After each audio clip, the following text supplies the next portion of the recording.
Welcome to the first ever United Against Hate Week author series brought to you by the Peninsula Library System here in San Mateo County in California. I just have a brief history and overview of United Against Hate before we get started with Professor Savala Nolan. United Against Hate was created by civic leaders in Berkeley, California in 2017 in direct response to the sharp rise and expressions of hate in our communities. Their message is we want to empower local residents to take action in their communities, local communities, and alter the course of the growing intolerance. When cities and their residents work together against hate, we can restore respect and civil discourse, embrace the strength of diversity, and build inclusive and equitable communities for all. You can join the movement by posting signs, hosting events, sharing your stories, attending rallies, and connecting with schools and neighborhood civic institutions like your local library. Nothing is too small because working united in each community is what will defeat hate in all communities. This year, United Against Hate Week is November 12th through 18th, 2023. So we're right smack dab in the middle of it. You still have plenty of time to become more engaged. It's a call for 7 days of local civic action by people in every community to stop the hate and implicit biases that are a dangerous threat to the safety and civility of our neighborhoods, towns, and cities. You can learn more at unitedagainsthateweek.org. And I know that Professor Savala Nolan is going to address a lot of these things we've just talked about. Thank you to all of our library partners. This is all the libraries in San Mateo County. And here we are. We arrive at Savala Nolan. Savala Nolan is the author of the critically acclaimed Don't Let It Get You Down, essays on race, gender, and the body. She's a regular keynote speaker and panelist on social justice issues, including implicit bias, structural racism, understanding whiteness, and the importance of social justice work. She's the executive director of the UC Berkeley Law's Felton E. Henderson Center for Social Justice. So Savala Nolan will give us her presentation. Afterwards, it'll be followed by some Q&A, which will be moderated by Elaine Tai. She's currently a supervising librarian at the Berkeley Public Library, is my good friend and former librarian at the Burlingame Public Library. So thank you, Elaine, for being here. Thank you so much, Professor Nolan, for being here. And we look forward to hearing what you have to say. Well, thank you so much for inviting me to be part of this programming series. I can't think of a more important topic for this time that we find ourselves in. And I'm such a huge fan of libraries and always have been and always will be. So I'm particularly delighted to be speaking with you and to you within the setting of libraries, which are such sacred public spaces in my view. So I'm going to go ahead and share my screen with y'all and dive in. Let's see here. Okay. There we go. And yes, okay, I can see my screen. I'm assuming that you can see it too. If there's any tech problems, Elaine, I'm assuming that you'll jump in and tell me. So here we are for this talk, United Against Hate. And what I am hoping to offer is tools for challenging times.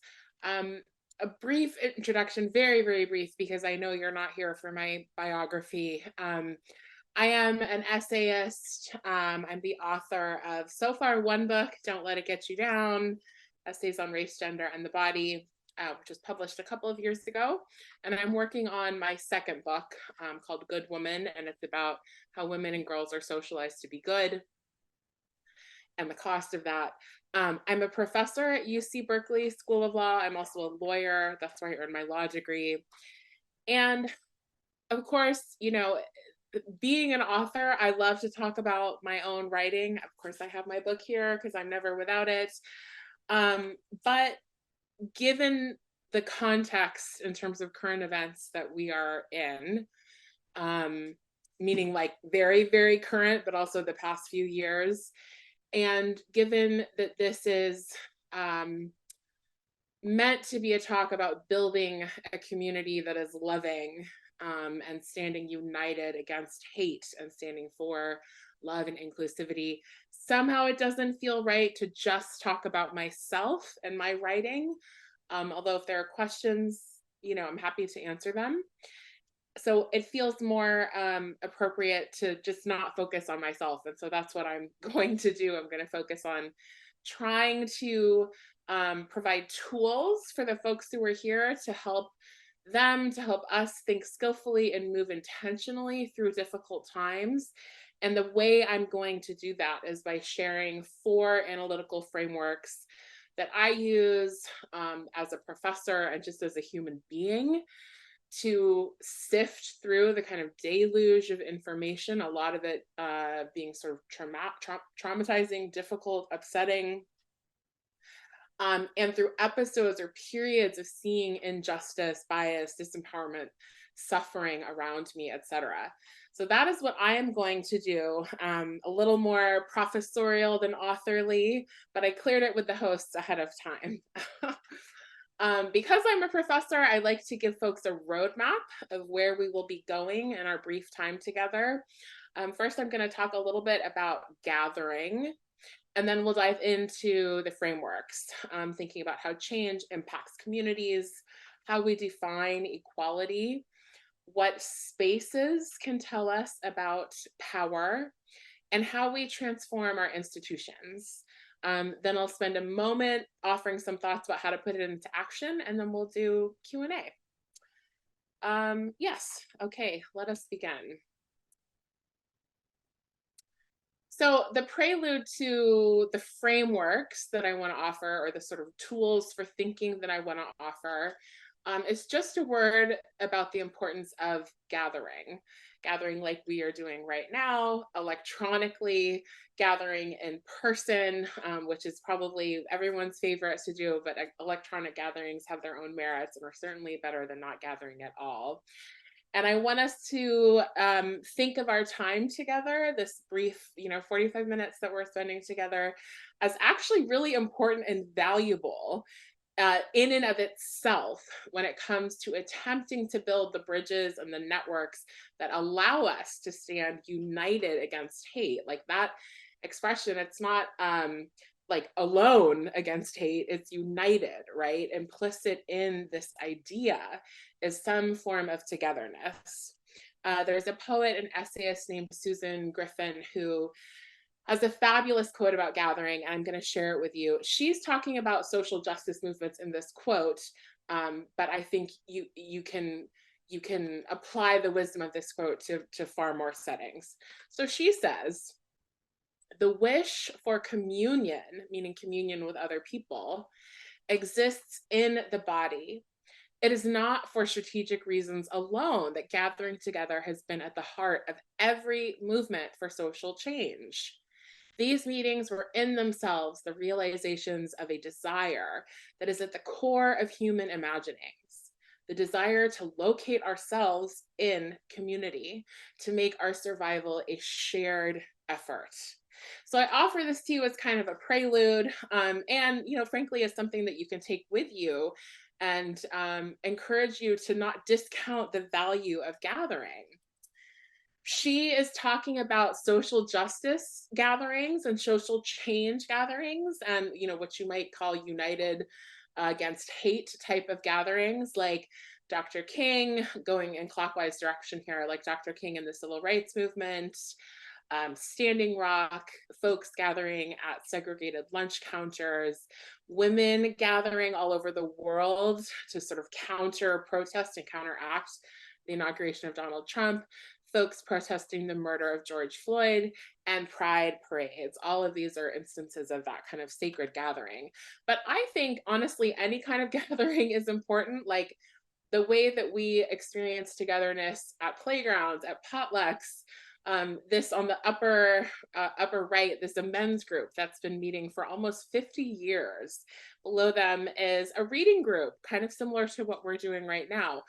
Gathering is truly sacred. I truly believe that. And it's actually this kind of low-key potluck reading group gathering that allows us to get together for the bigger, more high stakes stuff, right? It's like we have the potlucks and all of that type of low key, low stakes gathering so that when it really counts, we have a network to call on.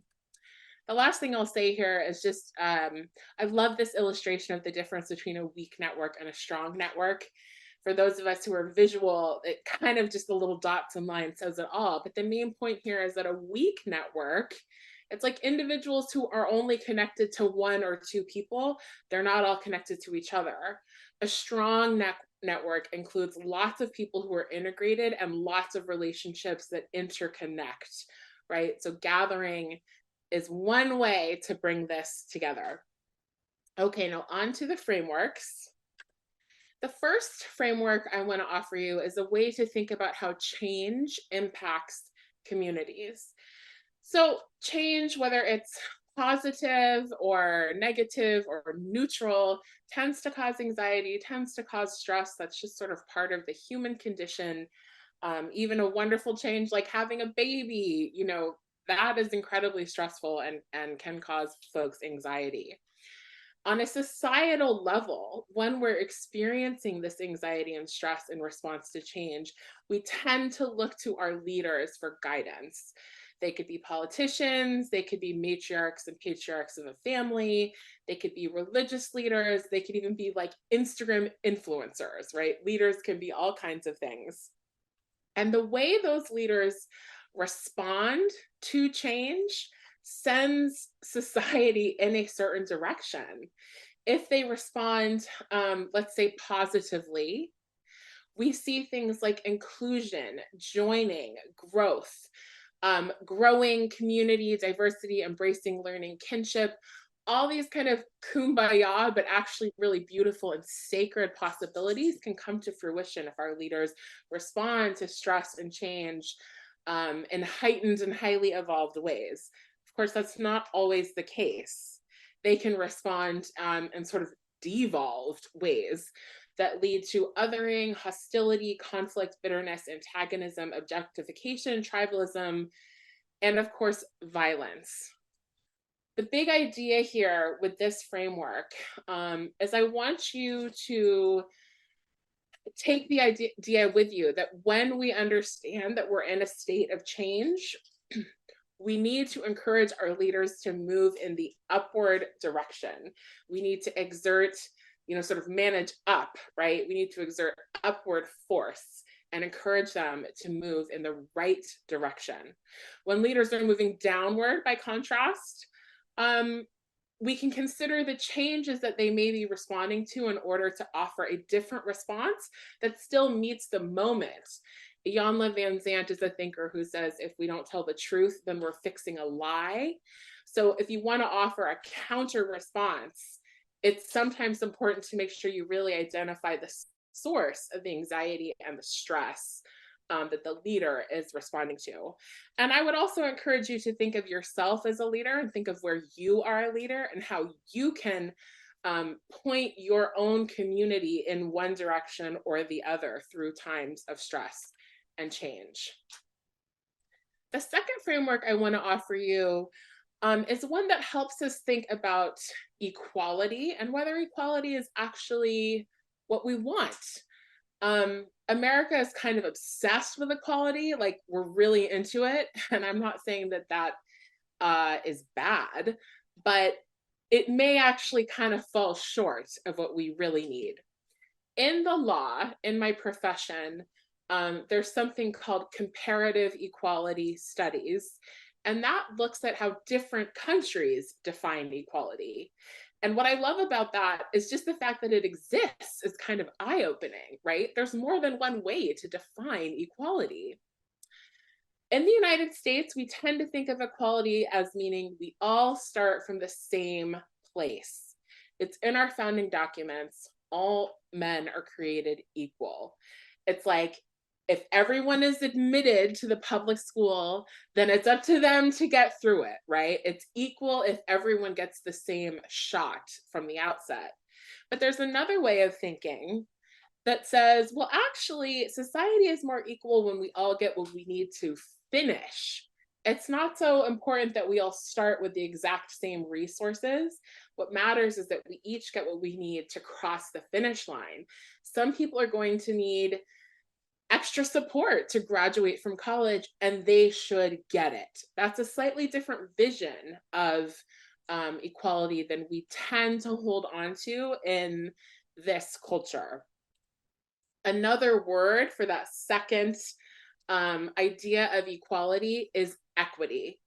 This illustration is great for visual thinkers because it really lays out the difference, right? Equality means everyone is treated the same way, regardless of differences, regardless of their different needs or how they're positioned in society. Equity, by contrast, means everyone is provided with what they need to succeed. And I want to encourage and offer that in the work of being united against hate, and I like to add united in favor of a loving, unbiased world, we ought to be more concerned with equity than with mere equality. Now we can expand this illustration, right? If we go sort of back a step to the left, we see this depiction of like reality, this acknowledgement that like, hey, we're not all starting from the same place, even if we call it equality. Some people show up to the scene with so many advantages, and some people are kind of in a hole, right? And then if we move further outside the, that first two images that we looked at towards the right, we get to the idea of liberation, which goes beyond the notion that people should get whatever they need to transcend a barrier, and says, hey, let's get rid of the barrier altogether. Is there a way that we could remove the things that prevent people from enjoying what they need or enjoying what they're entitled to and getting what they need? I'm a liberation person, so I encourage people to think sort of one step beyond equity. But if you're not quite ready to go there, or you're in a group that isn't quite ready to go there, I would at least encourage you to think beyond mere equality. So again, the big idea here with a typo is, as we think and feel our way through challenging times, we should consider very seriously what our goals are, just how far we can push toward liberation, and who needs what in order to get there.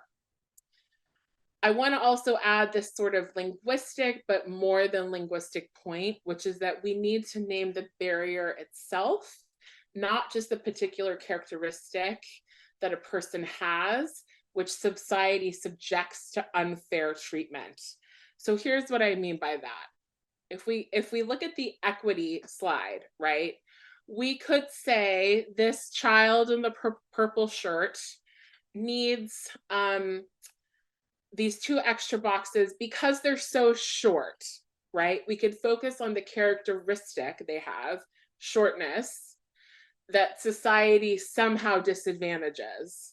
But it's a little more honest and a little more active to say, this person can't see because they're short, and we've erected a barrier that prevents people who are at their height from seeing, right? So instead of just saying, oh, this person was sexually harassed because they're a woman, that may be true, it's a little more active and precise to say they were sexually harassed because they're a woman, and we live in a society that preferences male domination, right? Like, you want to be very careful about naming the characteristic as if it is the barrier and failing to name the barrier itself for what it is. The third framework I want to offer you has to do with spaces. And this image from the James Webb Telescope is not actually the kind of space I mean, but for those of us who are visual thinkers, I wanted to offer an image that could maybe help connect the idea or hold on to the idea after our time together is finished. So here's how it goes. Our world is made of public and private spaces, right? Public spaces, parks, roads, public schools, libraries, of course. Private spaces are basically the home, That is kind of the quintessential private space. Pay attention to who's denied the full benefits of accessing either or both. And when you see that, when you see a group of people who either can't fully access public spaces or private spaces or both, alarm bells should start ringing. They should just, break the windows. They're so loud. Here's an example of what I mean. Consider women and enslaved people and women who were enslaved, right? Because life is intersectional. For most of this country's history, this is true of women. And of course, for the entirety of chattel slavery, it's true of enslaved people. They couldn't vote, run for office, serve on juries, etc. So they weren't allowed to be full participants in public space, right? There were barriers that prevented them from accessing public space. At the same time, they couldn't own property or count on a private space, right? Even as a non-owner, just someone who's living in a home, in which to retreat and be free from surveillance, control, and harassment on a more personal level. Enslaved people and women have been subject to domestic and interpersonal terror and violence, since time immemorial. So they're denied also the full benefit and protection of private space. When you are someone who's denied meaningful access to public and private space, you're left incredibly vulnerable and your voice is incredibly diminished. When we allow groups of people to be denied real and meaningful access to both public and private spaces, here's what we're saying. We're saying they're on their own. We're saying the community is not responsible for caring for them. And fundamentally, what we're saying is that they're outside the circle of human concern, right? They're beyond the scope of what we care about as human beings. This idea comes from John Powell, who's a professor at UC Berkeley, and I encourage you to Google him and his work if it resonates with you. I find it really heartbreaking to know and to imagine that we regard anyone as being outside the circle of human concern. There's something about the way he's phrased that idea that is just kind of gut-wrenching, even though it's true. Children, homeless people, people with disabilities, the extremely poor, and many others are positioned in a way where they don't have access to safe private space or they don't have access to full, meaningful engagement in public space. These are some illustrations for those of us who are visual thinkers and visual learners. And there may be ways in your life that you lack access to public or private space, right? And it's worth considering your own life too, not just looking outward. The big idea here I want to leave you with is that if we want to know who's least likely to be heard and where power asymmetries are particularly egregious, one way to find that out, right? One way to identify those places is to consider who is given what they need to fully access, enjoy, and partake in public and private space, and who isn't. That inquiry will lead you to the people who really need the most help and who are the most disenfranchised, oftentimes. Last, I want to offer you a framework to think about how we transform our institutions, not just improve them, but like overhaul, right? It's not about who is in the institution. It's not about the bylaws of the institution. It's not really anything to do with the institution itself. And the reason for that is because institutions always reflect the beliefs of the society that creates them. Always, always, always. Here's how that plays out in this country. We start with chattel slavery in the 1600s and 240 odd years of that. That's an institution. And the underlying belief is that Black life is inferior. Black people are dangerous. Black people are lazy. They need to be controlled. They need to be separated from white people, right? That's the underlying or a set of the underlying beliefs behind chattel slavery. We have the Civil War and Emancipation and Reconstruction, and it removes the institution of chattel slavery, right? That goes away. But the underlying belief does not, or doesn't go away fully, right? And so what happens? Another institution pops up that carries out effectively, not exactly, but effectively the same types of belief-based actions as chattel slavery. We have the Black Codes, we have Jim Crow, up through the middle of the 1900s.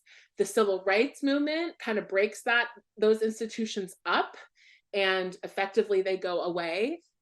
But I'm not sure that the deep underlying beliefs about the inferiority of Black life go away. And so what institution pops up next? Mass incarceration, the scare quote war on drugs, which again is sort of doing the same type of work of managing, surveilling, segregating Black people from white people and from other parts of society. Maybe Black Lives Matter interrupts that. I don't know. It remains to be seen. But what I think we can bet on is that unless the underlying beliefs really deeply fundamentally change among stakeholders and people who wield power, even if we got rid of mass incarceration and the war on drugs, a new institution would pop up, who knows exactly what it would look like, that would reflect the underlying beliefs about whose life is inferior and superior. James Baldwin said, "The horror is that America changes all the time without ever changing at all." And William Faulkner wrote, "The past is never dead. It's not even past." And I share these quotes because they illustrate the very vexing conundrum we find ourselves in when we put all this energy into trying to fix an institution, but we don't spend enough time on the underlying beliefs that sort of hold the entire thing together and that are going to just keep sprouting like whack-a-mole, no matter how many institutions we get rid of or reform. So the big idea, again, is that institutions always reflect beliefs, and beliefs are always the foundation of institutions. If we want to transform schools, government workplaces, the military, police, religious spaces, and so on, we have to address our underlying beliefs. There's no way around that. So I want to go back to each framework and offer just kind of an easy peasy example of how you might consider putting it into action or practicing, right? Because nobody gets an A+ in life, and the practice, I think, is as much as we can ask of each other.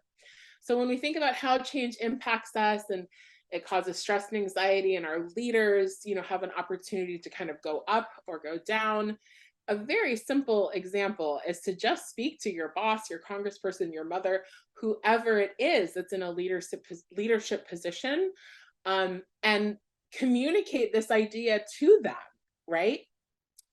When we consider that equality is maybe too thin a goal and we need a justice mindset, a liberation mindset, that in and of itself is a practice. But one way to really enhance that practice is, again, to make sure that we are always focused like a laser on the barrier, not just the description of a person, right? So it's not that he couldn't vote because he was Black. It's that he couldn't vote because we live in a system of racial hierarchy that prevents Black people from voting, right? You want to make sure you're talking about the system and the barrier as much as possible. When we think about public and private spaces, I like to just make it a habit to think about what power or privilege I have within a space to make it more accessible and kind. One example of that is making sure there are armless chairs so that people of different body size have access to literally sitting around a conference table. It's a small action, but having been the recipient of that kindness, I can say it's really lovely and really incredible, right? So just a small example of how to incorporate that into your life. And then when it comes to challenging underlying beliefs, I mean, that is lifelong work, and it's difficult work, and it's sometimes quite scary work. For folks who are particularly interested in racial justice, I recommend Me and White Supremacy by Layla F. Saad. It is essentially a workbook that helps you think through the beliefs that you have that are aligned with white supremacy, right? Because we all have them. It's who said it? I can't remember who said it, but somebody said, white supremacy isn't the shark, it's the water. We all take it in. So that's a terrific example for those who are really focused on racial justice. And the Harvard implicit bias test, which you can find just by Googling that online, is another great way to start to identify what some of your underlying and maybe hidden beliefs are about different groups of people. And they cover all kinds of topics. They cover race, aging, weight, language. I mean, there's all kinds of different identities that you can explore what your underlying beliefs about are. I like to end on a happy note, or at least a hopeful note. I love this quote from civil rights leader Howard Thurman. Don't ask yourself what the world needs. Ask yourself what makes you come alive and go do that. Because what the world needs is people who have come alive. And I offer this to you just to say, I've said a lot in the past half an hour. If there's only one tiny little thing that really sparks for you, that's great. Just focus on that. There's many, many frameworks to help us think through and navigate difficult times. Of course, I just offered a few that I find useful. And honestly, if none of this really speaks to you, but there are other things that do in the world of being united against hate and in favor of something more loving and positive, then go do that. Like, what we need is people who feel passionate and energized about this work. Lastly, please gather often. It is truly not for nothing that gathering is at the heart of every social change movement.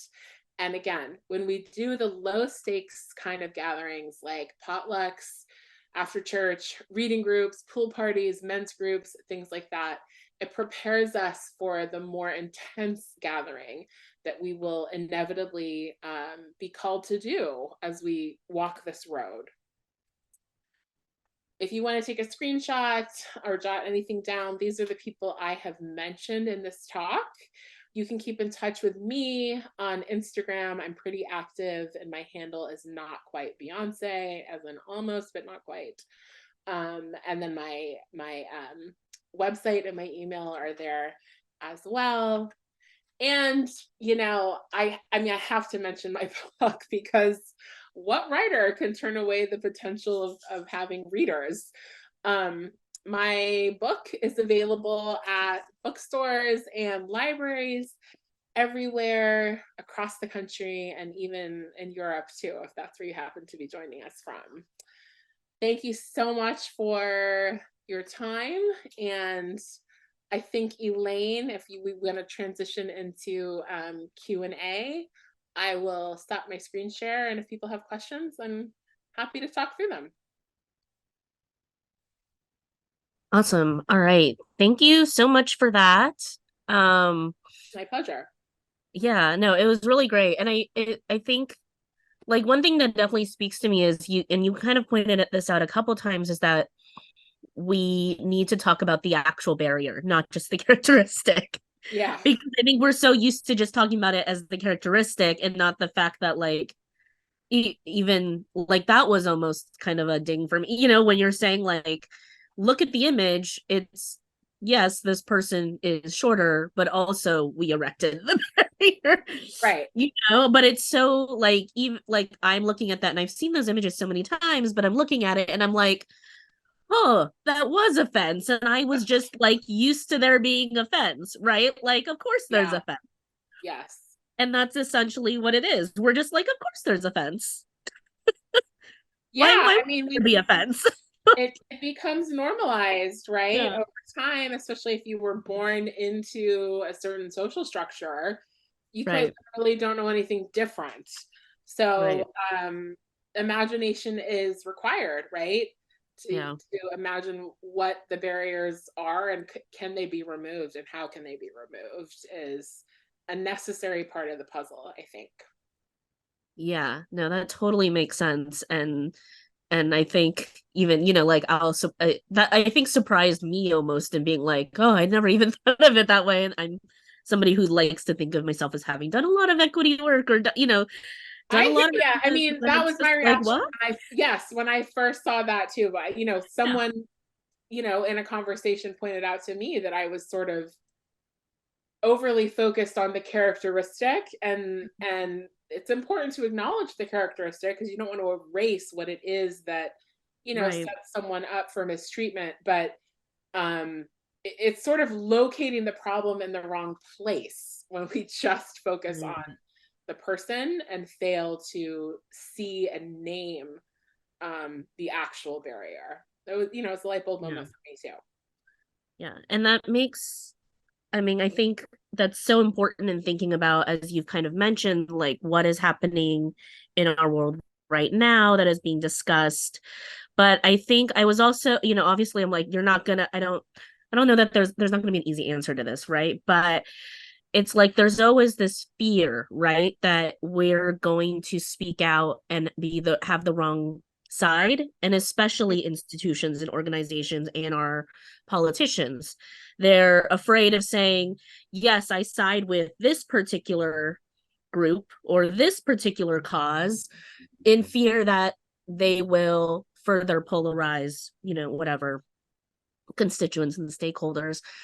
And I'm just kind of like, how do we get away from some of that fear? Because I know this especially comes from people who are like, I'm speaking out about X and now my organization is digging me for it. Or I think it's important we speak out against genocide or speak up for Black Lives Matter. However, the organization is saying that's too risky. Like, what are those steps of getting away from that? Because I think it's like, it's both the fear of the individual and it's also this fear of the organizations, and like falling to this whatever, I don't know, power, whatever it is, that even if there's this huge contingency of people saying this is wrong, we still end up waiting years and years after more people have died and been harmed before maybe something like George Floyd happens and more people are kind of willing to say Yeah. something, right? Yeah, I mean, institutions present a very tricky, a tricky nut to crack. I mean, as a lawyer, I feel compelled to mention that employees do not have unfettered free speech rights. Like the Supreme Court has held that an employer can punish or terminate an Mm-hmm. employee for their speech, right? It's not the same as speaking as an individual. So Right. it's just something to keep in mind to the extent that people are, um, you know, speaking in a professional capacity or in a way that could be imputed to the institution. It's very real that employers can terminate or discipline employees for what they say. You do not have absolute free speech rights when speaking as an employee. I mean, I also think, it's like there's the saying, people don't change when they see the light, they change when they feel the heat. And I suppose that's true for institutions as well. In the nonprofit world, it's a little bit different, but anything that runs on money, which nonprofits do too, but certainly a corporation does, and nonprofits do in their own way, is going to be sort of sniffing the wind. For better or worse, right? And when the political winds kind of dictate that it's consistent with the mission or it's essential to survival to say something, then I think corporations and nonprofits say something, right? If they have otherwise been reluctant to. The sad part about that, as you say, is that things can sometimes become so incredibly bad and so incredibly grotesque and egregious, that silence, is itself grotesque and egregious. and things can get so incredibly bad before organizations sort of make a statement or speak, that can be very demoralizing for people who are in the organization, right? Because as individuals, like, we have a heart, like Right. we have a beating, bleeding heart, and institutions do not, right? They just have a different set of concerns. So I don't have a quick answer for you, Right. Yeah. except to say, as a practical matter, be very mindful when you're speaking as an employee.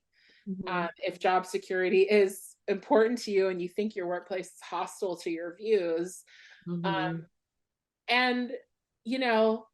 I love my job and I'm incredibly blessed to have my job, but I am definitely in favor of people not mistaking their job for their community or their family. Of course, you can have a connection with your employer that's really close, and you can have people in your in the job who are really close to you, but we're all replaceable at work, unfortunately. We're not replaceable in our families and in our close relationships. So I like to focus more on those. And yeah, like that to me is more where my bread is buttered, is in the communities I have outside of work. And those are places where I can bring my full humanity to a situation without fear. Yeah. And I think that's definitely like a good reminder, even though I think so many of us also wish we can bring some parts of those, ourselves in that way to work. Yes. Or if I think, which is also very common, is that you work for someone who's like, we are totally for these things. We are, and this is something that libraries are often guilty of. We're these bastions of democracy, but in what ways are we still upholding white supremacy? There's a lot of ways. Yeah, it's right? like, what So I books think are that in the library? right. And which And ones are so I not? think that becomes really hard for the people in them, even though again we're also trying to separate ourselves from what our work is. Yes. But I was thinking about that, and just I think the situation right now does remind me a little bit of just when Black Lives Matter first started as a movement, and then when did all the corporations be like, yes, we're gonna say Black Lives Matter? It took how many more deaths for that to happen? And so it's just like, can't we get there faster, please? Yes, So I don't weird. know the answer to that. I think organizations tend to be fearful Yeah. and conservative, and conservative not so much in the political sense, but in the sense of not wanting to rock the boat, because their responsibility isn't to anybody but their shareholders. Right. And their funders. I mean, it's part of the problem with the model, right? Yeah. Yes. And so, as I said, I try to focus the lion's share of my sort of heart work outside of work. But that's just me. Yeah, no, that totally makes sense. And okay, so we do have a question. They're saying they're reading your book right now. You're so open. You're so open, and I feel like in the same room with you, sharing tears and laughter and aha moments. How do you manage sharing so much of your private space? Oh my, well, goodness. I'm just so thankful to have heard from a reader. It's totally the best part of writing a book is meeting someone, or meeting virtually someone who read your book. So thank you for introducing yourself, so to speak. In this book, Don't Let It Get You Down, the subtitle is Essays on Race, Gender, and the Body, and I'm Black. I'm a woman. I'm also a fat woman. I couldn't talk honestly about those things without being willing to pull the curtain back a little bit. And so it felt sort of just like an imperative. It's like, I don't know, if you're going to make an omelet, you got to crack some eggs. Like, if I was going to write these essays about myself or with myself in them, Mhm. I had to be willing to talk honestly and truly about my kind of inner world and how it butts up against various barriers. But I will also say that I was really very careful to listen to that inner voice that was like, oh, that's too much. They don't need to know that. Oh, I'm not ready to share that. I over the course of writing the book, I managed to cultivate a really good um sense for when I was crossing my own boundary in sharing, and having that strong boundary where I knew I was not going to say more than needed to be said to make the writing beautiful and to make my point, allowed me to be freer, right, with sharing stuff because I knew I wasn't going to cross that line. So in the essay where I talk about the difficulty of giving birth to my daughter and kind of medical racism and all of that, um, there's a lot that's not in that essay. Like there's a lot of detail about what I experienced, but there's a Lord, there's a lot that's not in there too. And it's just because it felt too intimate. And because I listened to that, I was able to really um kind of let it flow in the space where I knew I wasn't crossing my own line. So I would say a combination of the work itself required that of me, and then having kind of really good hygiene internally around my own boundaries was essential as well. Yeah, and the writing, I did read your book, and it was the writing's so beautiful. Thank you. Again, again, also very, very personal. And I do think it takes so much to put that out there. Thank you. I think oh gosh, what happened? My mind just, this always happens. My Well, mind I just will just completely went add blank. that I'll add this because it's kind of funny. When the first kind of reviews came in, a lot Mhm. of them were like, wow, you're so courageous. And I really freaked out. It was like, imagine you were going to the Oscars and you come out in your outfit and your family's like, ooh, you're courageous to be wearing that. You know, like I definitely felt a little terrified. But honestly, it's just like, what's the point if you're not going to be honest, not to the point Mhm. of like splitting yourself open for people to Mhm. stare at you like a specimen, but saying what you actually need to say sometimes requires a lot of transparency.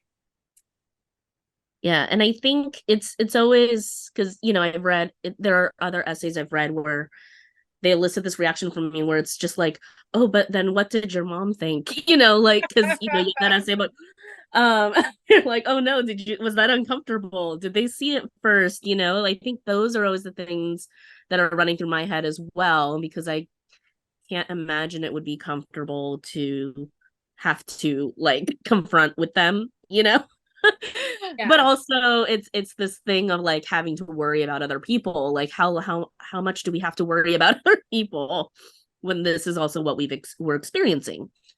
Yes, So that is an eternal balancing act. I'm very lucky that I'm from an artistic family, and so the people in my family have some sort of just respect for the like imperative to do what you got to do artistically. mhm, But there were definitely conversations before and after about particular um, moments in the book, especially with regard to race and like mhm, looking at. So I'm descended from enslaved people on my father's side, he's Black, and mhm, slave holding people on my mother's side. Um, mhm, and so there were difficult conversations with the white side of my family, because they just didn't want to go there. They didn't want to have to face that part of the history. And I totally get it. It's not an mhm, appealing part of our history. Um, mhm. but yeah, I mean, without sort of saying too much, because I know we don't have much time. Yes, I mean, there were conversations before, during, and after, but I was mostly very, very lucky to be supported by my family. And there were definitely points where I I was making a lot of faces as I read because there were so many like appalling things that had happened. This is And then I true. would be like really upset for you. Because it's just always like the gall of what is said or the The act goal. and the Yes. very violent also actions that take, things that happen. And then thinking about how frequent this is, or like reading about your dad's history and being like, this would be a movie. This sounds like a movie, but also it sounds like, but everybody also has, or a lot of people have these stories. Oh yeah. And I think I think that overwhelms me all that time. well, thank you for the kindness. There is a lot of heavy stuff in the book, but I also think everyone has things about their body that are difficult for them, and everyone has members of their family who have trespassed, and there's a way that it's kind of universal too. And I love hearing from people that it was somehow healing for them to encounter my story because it reflected their own story. And I'm glad you brought up the armchair thing, the chairs. It's angry. Yes, there's nothing worse than like sitting in a chair and you're like, ah, like there's like yeah into your hips, it's like yeah. Or there's the metal ones that are really common right now, and they just go around the back, and I'm like, well, my butt is too big for this chair. Yes. Anyway, sorry. I was like, I forgot. I'm like, what time do we need to finish? But Jenny's here. When you're having fun. Hi, Jenny. Hi. Oh my gosh. Thank you so much. I love the notes I'm walking away good. and all the ways I just one note. I'm happy. If there was one note that was helpful, I'm really happy. But my like big stars around it was nobody gets an A+ in life. We have to keep every day. You wake up and you practice again. That's right. B-. Good to go. I love that. Well, thank you. Thank you, Elaine, for being here, for crossing the bay virtually so nice to see you again. And I hope you guys will get together. You're both in Berkeley. Keep this going. Yes, you really should. I love that. Yeah. Thank you so much for having me too. Yeah, of course. And if everyone doesn't mind, I just want to share we have one more United Against Hate event tomorrow. So hopefully, let's see.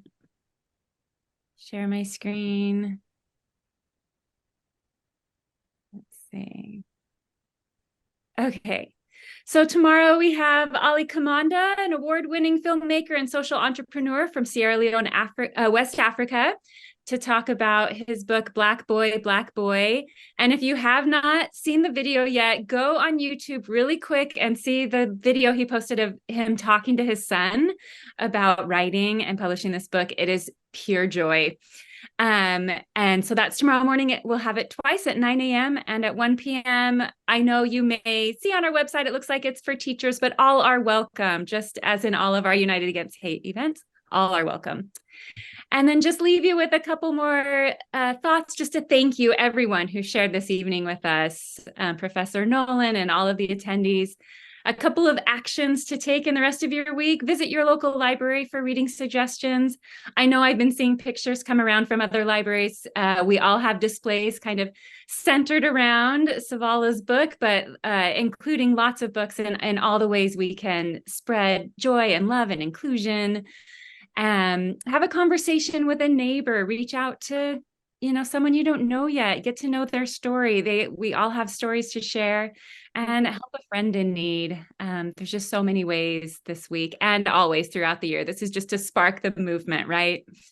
So with that, again, thank you, Savala Nolan. Thank you, Elaine Tai. And I hope to see you all in community again soon. Yes, gather often. And thank you for having me. This has been really lovely. Thank you. Good night, everyone. Bye, everyone. Bye. Have a good night.